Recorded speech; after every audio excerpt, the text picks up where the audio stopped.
Hey guys, just getting set up. It's kind of a last minute thing. I just can't hold my peace until Sunday. So we're going live now. Get some of this off. I can enjoy my Thanksgiving weekend, and hopefully you as well. I actually hope that you are watching this from a deer stand somewhere, on your phone with your AirPods or earbuds in, so you can still hunt and see that big buck come around the corner. And I am totally fine if you have to bail off of the Facebook Live to take your shot. But then, wait to do your tracking until I'm done sharing all this stuff today. Okay, I hope I got some hunters out there anyway. Maybe I do, maybe I don't. I bet there's a few of you in deer stands around the country. And I think Trey's telling me my audio's not coming through.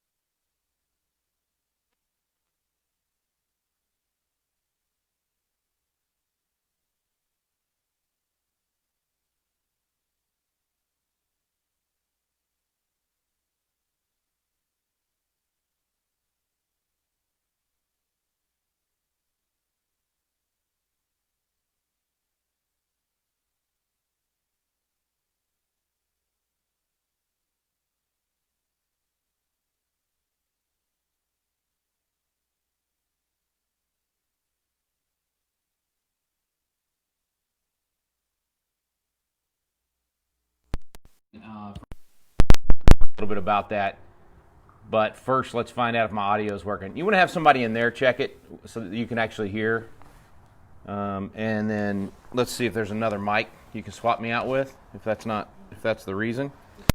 I know, folks, this is crazy that we haven't solved this mic problem. For now, I'll go with this. So I'm just going to see if this thing, no audio now, so it's not picking up. This is what happens when I just go from the front porch with a fireplace and no audio at all. Okay. All right. Here we go. Let's try this. Okay. Someday we'll raise enough money to actually buy some decent equipment and have good audio. Okay, I'm seeing good now. I can hear you. Okay, so you can hear me. Can you barely hear me, or can you hear me okay? I mean, is it coming through pretty decent? I don't want to waste everybody's time. Bad audio now. Oh my goodness. This is not exactly your local newsroom, which tells you, you're getting the real deal. This is just the genuine article, truly live. I am far away in sound. Okay, so Reagan, please take a look at the notes that people are sending in, because they're saying they can't hear me. Some can hear me. You definitely can hear me. Okay, I'm going to not move. My whole Facebook Live, I'm going to not move, because we haven't found where the short is in our cable. And so if I move, you can adjust my hat because it looked crooked. If I move, we might not be able to hear anymore. Okay, anyway, listen, a lot's happened. I'm just gonna unload for a few minutes, because there's a lot to catch up on. Some of it has to do with the election and some major movements in the last 48 hours on that front. And then some of it has to do with the COVID crackdowns and, frankly, our liberty continuing to be infringed upon. And so let me just start with the COVID crackdowns, because that's honestly, I mean, it sounds silly that would be the bigger picture, but in reality it is. I mean, that is where our liberty is being infringed upon. That is where we are seeing not crazy conspiracy theory stuff. We're seeing real live, right before our eyes, worldwide use of the COVID supposed crisis to radically, I mean, this is not minor, they are radically changing our way of life. They are radically controlling people. And government is now stepping in America in a way that it has never has before. So this is huge beyond any one presidential election. In fact, I would actually say that that if Trump had handled this a little better and not allowed the focus to become COVID, maybe things would have turned out a little different. Maybe not, maybe they would have probably beat him over the head with it no matter what. So listen, let's just look at a couple things. Okay, first of all, there is a John Hopkins study that was released and now is being covered up, now is being censored everywhere, and even John Hopkins, I think, is pulling back on it because the pushback was so heavy. But all they did was share the data on overall death rates, not just COVID death rates, but overall death rates. And friends, the data is indisputable. We do not have any more deaths this year than we normally have. So COVID is not wiping out the population. It is not increasing the number of deaths in our nation or in any other around the world. It's right in line with the averages from the last 5 years. And that in and of itself tells you a lot. And part of what it tells you when you dive into these numbers and you dive into the most likely those who are dying from COVID, and this is, look, it's horrific, it's awful. As you know, if you've been watching this, I also almost lost my father this year to COVID. Almost everybody knows someone that's been at least deathly ill of COVID. You may not know anyone that's died from COVID, but you know people that have been deathly ill from it. And so it is horrible. But here's the facts of life that we are not sugarcoating, we're completely denying. And that's what this study showed that people couldn't stomach. Most of the people that are dying from COVID were going to die this year. I mean, that is just what the data is showing. And it's folks that had, major underlying conditions, and COVID exasperated that perhaps and caused it to happen a few months earlier than it would have. But when you look at the overall death rates in our country and in other countries, 2020 is not any worse than what we have seen on average for the last 5 to 10 years. And that's just, it's a hard truth. Nobody wants to talk about it, but you cannot assess public policy, public health, all of those things without talking about that and without looking at those numbers. It's just important data for us to know, and it's important for you to know, so that the fear that everybody feels right now and not wanting to even interact with their fellow human beings has to be gotten under control, and we have to have it we have to look at each other with some honesty and based on some real science. And so take that John Hopkins study and then combine it with this study out of Wuhan. And look, I mean, of all places, but they studied 10 million people. 10 million, all right? And here's why this is so important. Let's not forget, and I want to share, I'll try to share the link here in a second, but there's a fantastic article over at the American Institute for Economic Research. In fact, it's so good, I just bought this guy's book, and I'm going to read it in the next few days, and I'll share with you what I find from that as well. But this issue right here, what I'm about to share, this is the whole ballgame. This is what this whole thing has been about.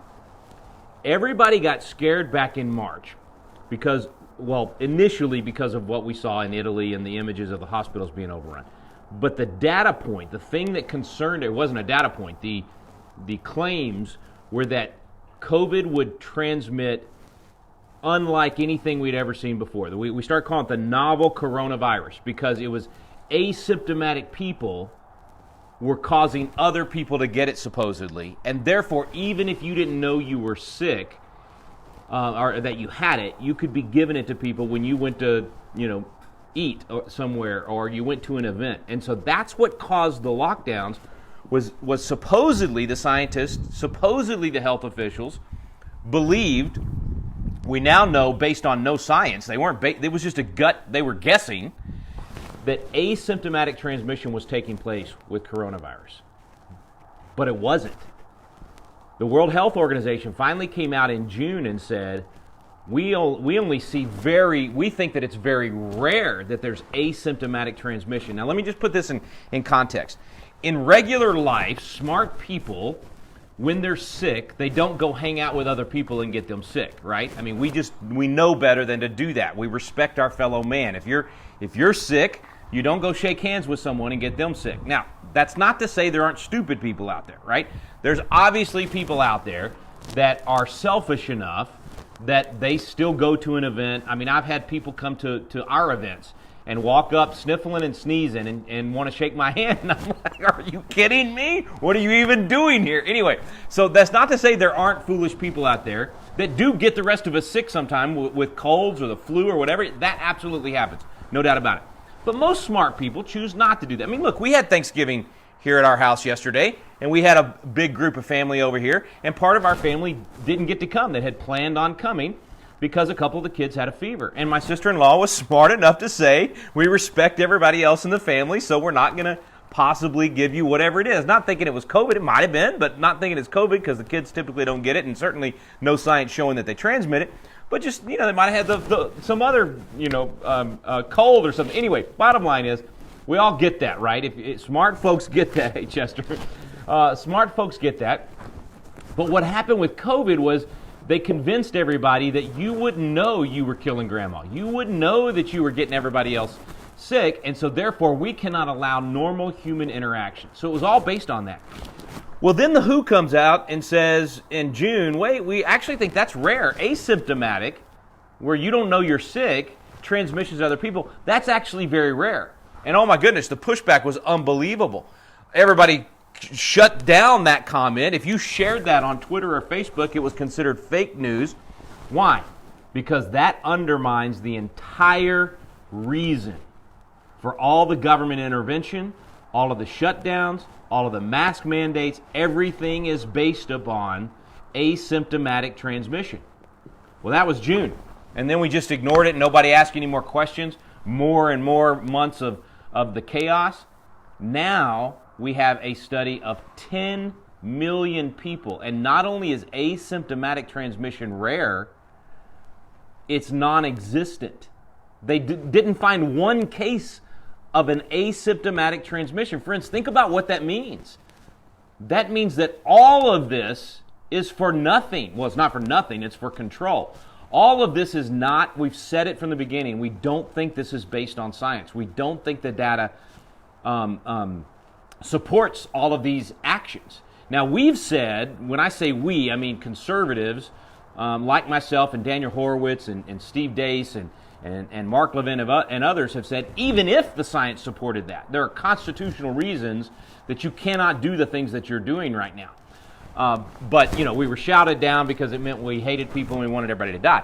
Now we know that even the science says there is no point in doing lockdowns. There is no point in wearing masks unless you're actually sick.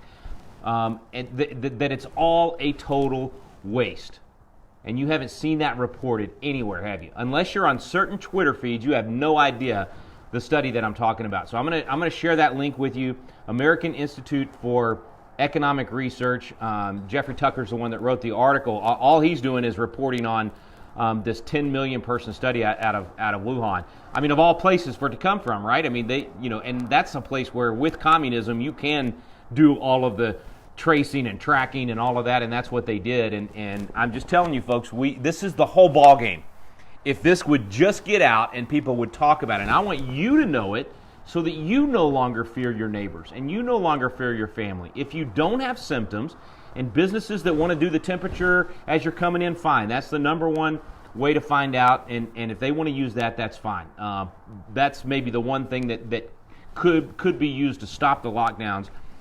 It is crazy that we're ignoring this, and here's why we're ignoring it. Because the politicians will have to admit that they ruined America in 2020 with their bad decisions based on bogus or no science whatsoever. That's why this is being covered up. That's why people aren't paying attention to it. But this is the issue. And as soon as this gets out and enough of us realize this is the truth and demand our elected officials to stop their crash course into chaos. And you remember, I said all of this back in April. I said the exact same thing, that these governors are doubling down on their bad decisions, because if they don't, their only other option is to admit that they were wrong. And only one governor in the entire country was willing to do that, Ron DeSantis. And Ron DeSantis said, we got it wrong.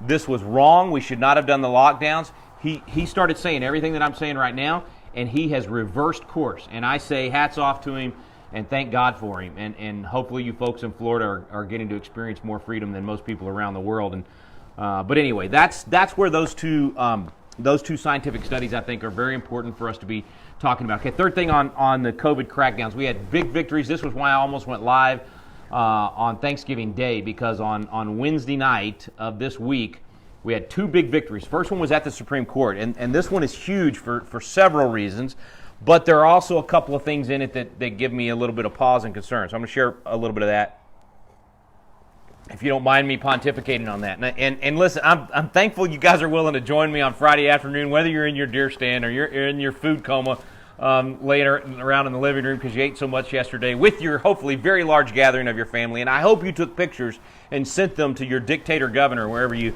might live. But I appreciate you letting me share on Friday afternoon. I feel like I'm going to just burst, if I don't get on Facebook Live here on the Front Porch and have a chance to share some of this, because I watch this stuff come in, and it's so censored, and there's so few people that know this stuff that I feel like, well, even if our 10 or 20,000 people that watch these Front Porch Lives, even if just those few people know, then they'll spread the word, and we can begin to shake ourselves out of this thing. But anyway, let's talk about those victories. So the first one, the U.S. Supreme Court absolutely slapped down Cuomo the dictator.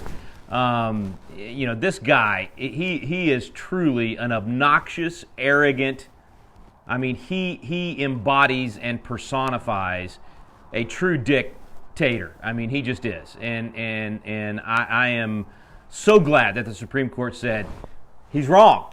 And now, granted, this is he didn't throw out everything that he's done, but they said you cannot discriminate against these Jewish communities like you've been doing, and you cannot discriminate against churches and mosques.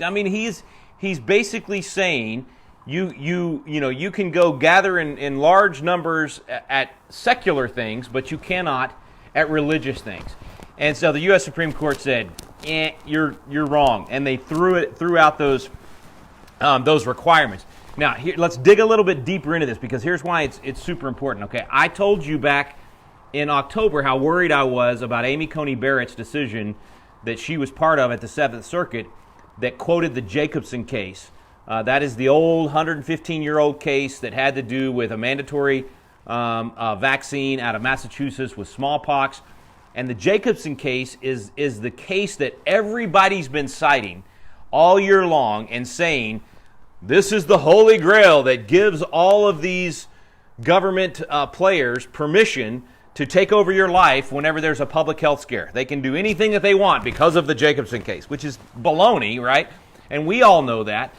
But if the courts, bow down to this decision from 115 years ago, then we're never going to get out of these COVID crackdowns. And I was worried that Amy Coney Barrett might be one of those that would do that, because this decision out of the Seventh Circuit essentially did that. It bowed down to Jacobson. She didn't write it, but she voted for it. And so I had great concern there. Anyway, this decision from Wednesday night, first of all, it's 5-4. Roberts went with the liberals again. So, whatever you do, invite everybody to your house for Thanksgiving except John Roberts. Okay, that's the deal. Or Christmas, whatever. Anyway, so here's the deal. This decision not only slaps down Cuomo, but then Gorsuch, in his concurring opinion, so if you never read a Supreme Court opinion or a court opinion, what happens is there's a majority opinion that is whatever was agreed to by enough of the justices to vote for that opinion. In this case, 5 of them. So it's everybody. It's all the Republican appointed justices except Roberts. Okay, so it's you've got Alito, Gorsuch, Thomas, and Amy Coney Barrett. And why am I blanking? Who am I forgetting? Alito, Kavanaugh. I'm about to get to Kavanaugh in a second, because that's where I have a worry. Anyway, so those 5 said, this is absolutely wrong. You cannot discriminate against religion, even with whatever your supposed public health scare is. Great quotes in this decision about the Constitution not being asleep or not being, not going into a sabbatical, all this stuff. But Gorsuch, in his concurring opinion, so that's the main opinion that all 5 sign on to, okay? And then very often, judges will write a concurring opinion, meaning that they're with the majority, but they want to say a few extra things, okay? And sometimes that'll be one judge that writes that concurring opinion. Sometimes 2 or 3 of them will join that concurring opinion. In this case, it's Gorsuch on his own. But on his own, in this concurring opinion, he basically slaps Roberts around. I mean, it actually goes back and forth. He slaps Roberts a few times, and then Roberts, in his dissenting opinion, slaps at Gorsuch a few times. It's kind of fun to watch this back and forth. But the most important part of Gorsuch's, is that the right way to say that? Anyway, the justice's concurring opinion is that he says the Jacobson case absolutely should have no bearing on these COVID decisions, that is a totally different situation, totally different constitutional issues at stake, totally different, should be ignored. Now, he kind of said that, and Kavanaugh to some extent, back in the Calvary Chapel case this summer, which was, in my opinion, identical to this case. And now they nuance it a little bit because the requirements were not quite as stringent. It's like 10 people under Cuomo, and that was 50 under Sisolak in that Calvary Chapel case this summer. But at any rate, so he had already hinted that he doesn't think Jacobson should be the major case that holds here. But in this concurring opinion, it's a shot across the bow. And that is so important if we're ever going to get out of these COVID crackdowns, if we're ever going to get to a point where the court finally says, no, government, you do not have the power based on this virus that has turned out to be not much worse than a bad flu season. You do not have the power to take a disease that is not killing, millions of people in our country or 20% of our country.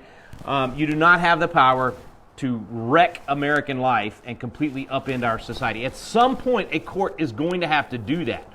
And so these decisions like this one that are narrow to one particular action of the court, we have to kind of read between the lines of what these judges are saying to figure out if they're actually going to do the big, drop the hammer on these governors at some point.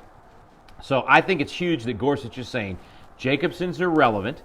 The fact that Amy Coney Barrett was with him on the majority, she did not echo that particular statement, but I think it's a really good sign that she's with him on the majority. Roberts still is relying on Jacobson. He's, he thinks, I'm afraid that he's going to end up saying government can do whatever it wants, which means we've got to have all 5 of the other justices. Alito did say something similar in the Calvary Chapel case back in June, so that's a good sign. I'm just a little warning for you to be aware of. I'm worried about Kavanaugh. He is with us on the religious discrimination.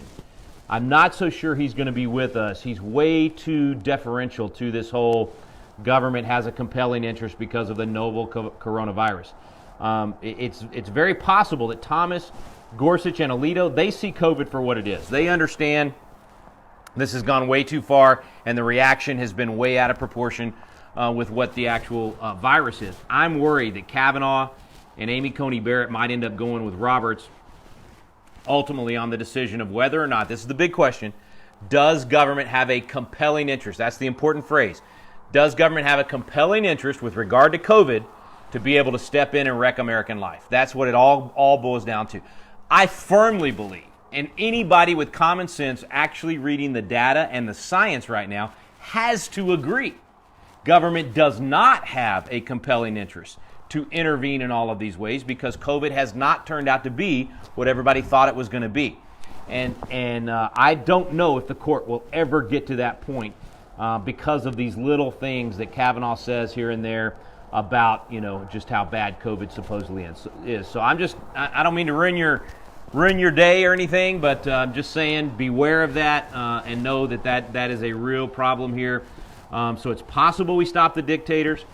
But because they are giving, here's the other thing, that the claims that there's a violation of Republican form of government haven't gotten to the Supreme Court yet. So the idea that one person in a state should not be able to make law, I cannot believe they've been doing it since March, and we still haven't gotten that question, that issue, before the U.S. Supreme Court. But I do think eventually the U.S. Supreme Court will say and uphold Republican form of government, and they'll stop the dictators that are making the COVID crackdowns up on their own. I am afraid they will not stop a state legislature from doing it. So in a lot of these blue states, and frankly some of these red states, the legislatures, ultimately, they're going to end up rubber stamping what these governors have done because they're a bunch of wimps. And because they don't care what the science says, they're afraid that most of their constituents have bought into the lies, and they're scared. And because their constituents believe that this is as bad as the media has created it to be just so that they could beat Trump and so that they could have more government control of people's lives, since the constituents think that, the wimpy politicians are going to go with whatever the constituents are doing. And so that's why I think eventually a lot of these states, they're just going to rubber stamp and go along with these COVID crackdowns. Now, could be wrong on that. I am so proud of Jenna Powell, one of our Patriot Academy grads, state rep in Ohio. She has helped lead the fight. They have passed legislation in Ohio stripping the governor of his COVID crackdown authority. The way they're set up there, he can veto it. They don't have enough votes to override his veto. I'm sure he's going to veto it, but at least the legislature took that stance.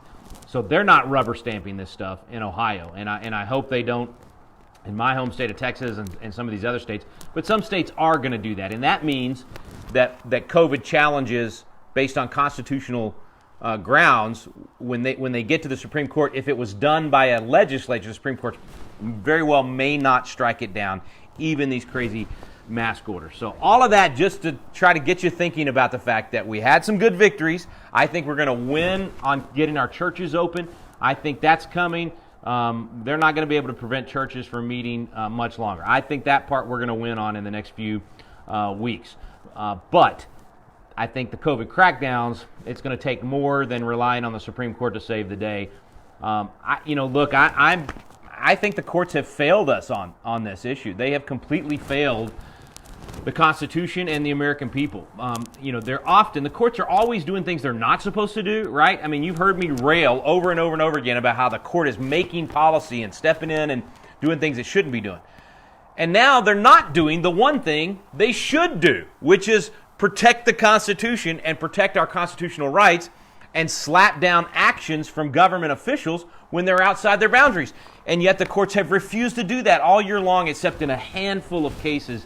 I did not expect that. I told you back in April that I believed that eventually this stuff would all get thrown out, that the court would find there is no compelling interest. It's not being narrowly tailored. It's not least restrictive. That's the three big phrases. I was wrong. The court has deferred to these dictators and let them run roughshod over us all year long, and that is really, really disappointing.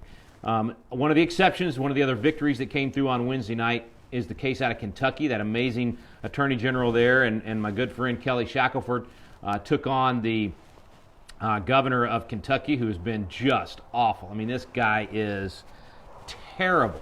He's a con artist. He shouldn't even be in public office. He's awful. Anyway, this Bashir guy in Kentucky trying to stop private schools from meeting as well. There is no science, zero, none, zilch, nada, saying that kids should not be in schools. I mean, even Andrew Cuomo has come out and said that Trump was probably right about that one. I mean, come on. But anyway, that's Andy Bashir hasn't gotten that memo. And so he's not only trying to keep the public schools from meeting, but also close the private schools. And so Kelly Shackelford, the AG there in Kentucky and others, took him on, and a federal district judge has slapped down the governor in Kentucky on that one. And so hopefully the private schools will be able to meet. So that's a victory. But overall, the courts have failed us on this. And they've always tried to do the legislature's job, which they shouldn't. That's wrong. But now they're not even doing their job, which is to protect the Constitution and our constitutional rights. So in the meantime, here's last few things I'll say about COVID, then we'll get to the election. Wow, I've already been going 30 minutes. Thanks for hanging with me. I see everybody's still with me. Okay. Thanksgiving civil disobedience. Thank you to all of you that had large gatherings. You did exactly the right thing by doing that. Businesses, you're going to have to step up your civil disobedience. We're not going to stop this stuff until enough of us say no. You probably saw the arrest of the barbecue owner there in Toronto. They sent out over 90 police officers to stop people from eating a barbecue sandwich. Can you believe this nonsense? It is insane. I realize that's Canada, but it's coming to a neighborhood near you. It's already happening. I mean, we've already seen the gym owners get arrested, the barbers, all of that. I'm just asking you, be willing to do exactly that. Open your places of business. What I'm seeing is when people do that, they are flooded with business. That people from the community are showing up en masse and saying, we're with you. We want you to open. Go for it. And so I'm encouraging everybody to do exactly that. It's your own. Look, you've got to. I don't have the money to cover your legal bills, okay? And I certainly can't come represent you all over the country. So you've got to make the personal decision, family decision. Are we willing to be fined? Are we willing to lose our business license? Hopefully just temporarily, but are we willing to be fined, potentially go to jail? Are we willing to stand? Is this a hill on which we're willing to die? And maybe you weren't willing to do that back in March, April, May, June, July, August, September, October, November. And now we're going into December and we're still in this mess. At some point you're going to have to do it or this is never going to end. Hats off again to Ron DeSantis and Kristi Noem for standing firm. They continue to impress me. Mark Meckler was telling us the other night on our Constitution class, he happened to get to have dinner with Bill Barr and Kristi Noem and some others last weekend. And he said, look, Governor Noem said, I know everybody's screaming and hollering because our case positives are through the roof, but she said exactly what we've said for 6 months. That means nothing. Case positives mean nothing. That is not the indicator that should cause us to take action. It's death rates and hospitalizations. That's what should matter. Anyway, so she's not swayed at all. She's standing firm, and I think she'll continue to do that. Now, DeSantis has done even better than Kristi Noem on this front, and that is he has now extended his mask mandate prevention, or what's the right word for that? I'm saying that wrong. Preventing any mask mandates by local entities in Florida. Thank you, Ron DeSantis. Greg Abbott, if you were listening, I would ask you to please watch Ron DeSantis for a lesson on leadership and freedom and liberty. And it's vitally important that everybody realizes what's happening in Florida right now. Ron DeSantis is looking at the data. He is watching this stuff carefully, and he's doing exactly what the, what's the declaration? Barrington Declaration. He's doing exactly what the Barrington Declaration. These are top epidemiologists, scientists, researchers from Ivy League schools, the top people, tens of thousands of health professionals, and hundreds of thousands of the rest of us have signed on to this Barrington Declaration asking for focused protection. That's what we need, focused protection. You protect those who are most vulnerable and you let everybody else live their life. And Ron DeSantis is living this out in Florida. So thank you, Ron, for preventing the mask mandates at the local level. That's the only thing I'd say about Kristi Noem that I wish she would change. She has not prevented the mask mandates at the local level. So a few of those cities have adopted these mask mandates, even in South Dakota. So really disappointed. I've been telling everybody move to South Dakota. I guess I have to say move to South Dakota, but outside the big cities, because they're now falling prey to the false science and bogus ideas. I do want to give a shout out to Greg Netzert. And Greg, I'm sorry if I'm not saying your name correctly. If this ever gets to you, he's a city council member in Sioux Falls. They voted last night or night before for a mask mandate. And he voted to get rid of it has no enforcement. They can't fine you, jail you, do anything to you if you don't wear the mask mandate, but it's going to force businesses to step into the gap there. I guess they can choose either way, but it's just a bad deal. But he voted against the final passage. He said, I'm against this mask mandate. This is not going to help anybody. He just spoke truth, and he is being absolutely vilified in Sioux Falls right now by a lot of folks because he's simply speaking truth, talking about the science, and using common sense. So anyway, I saw that just a few minutes ago before I came live. I shot him a quick email, found his email on Facebook, and said, because he says on his Facebook page, it lists him as a politician. I always hate that moniker by Facebook. So I emailed him and said, sir, you are not a politician. You are a patriot. Thank you for using your brain and speaking truth. Anyway, he already emailed me back and said thanks. So, Greg, thank you for your leadership. We need more city council members like you. And I said I was going to wrap up COVID. Last thing on COVID. We are looking for cities and counties that have a majority of common sense, folks that are actually willing to truly follow the science, not claim to follow the science, and make their counties and their cities sanctuary cities against COVID fascism. Let me say that again. We are looking for cities and counties that have, in our case in Texas, 3 out of 5 votes on the county commissioner's court. Or in some of our cities, 2 out of 3 on the city council, 4 out of 7, whatever your city council is. We need safe havens. We need sanctuary cities and sanctuary counties that will refuse to enforce any of this COVID fascism. Friends, if you're a city council member or county commissioner and you're willing to do that and you can lead the way on that in your city and your county and get something passed to say we are not going to fall prey to that nonsense, we're going to protect our people and let them live in freedom, please email me, direct message me here on Facebook. I will help get the word out.